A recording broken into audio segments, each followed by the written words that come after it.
আসসালামু আলাইকুম এভরিওয়ান, কেমন আছেন সবাই? হোপফুলি অনেক বেশি ভালো।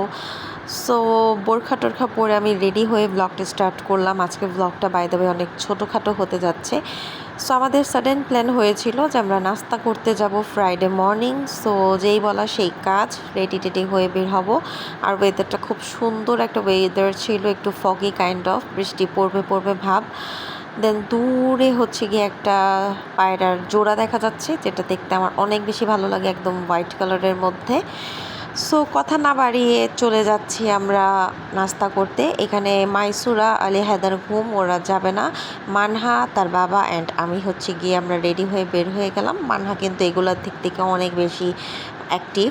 দেন বের হয়ে দেখি যে আমাদের আগানবাব দেউরি মসজিদের সামনে একটা লাল গরু, যেটা কিনা আমার ননাসদের গরু, আগের দিন রাত্রে আনা হয়েছিল। গরুটা মাশাল্লাহ দেখতে খুবই সুন্দর, একটু কাইন্ড অফ পাগলা টাইপের ছিল, বাট আমি একটু কাছ থেকেই যতদূর পারলাম ভিডিও ক্যাপচার করলাম। দেন হচ্ছে গিয়ে ফ্রাইডে তখন হচ্ছে মেবি সকাল 9টা কি 9:30 হবে।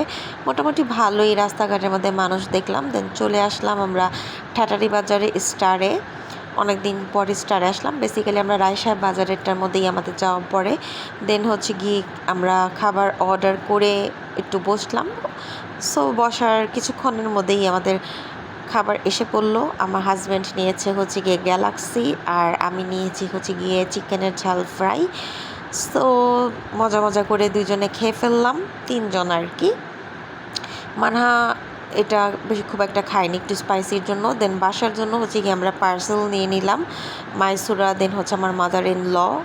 আর ওইখানে দেখলাম নতুন তাদের আইটেম এসেছে মকটেল, ওইটার একটা ভিডিও শেয়ার করলাম। যদি আপনারা কেউ চান খেতে পারেন, ট্রাই করতে পারেন। আর আরেকটা কথা না বললেই না, সেটা হচ্ছে স্টারে এসেছি, চা খেয়ে না খেয়ে তো আমি আর যাবো না। সো ঝটপট আমরা চায়ের অর্ডার দিয়ে দিলাম। আর যতটা আশা করে নিয়েছিলাম, বাট চাটা আমার কাছে খুব একটা ভালো লাগে নাই, টেস্ট একটু কেমন যেন ছিল। আর এদিকে হচ্ছে গিয়ে ম্যাডাম মানহা হচ্ছে গিয়ে চা না খেয়ে সে খাবে হচ্ছে গিয়ে পেপসি।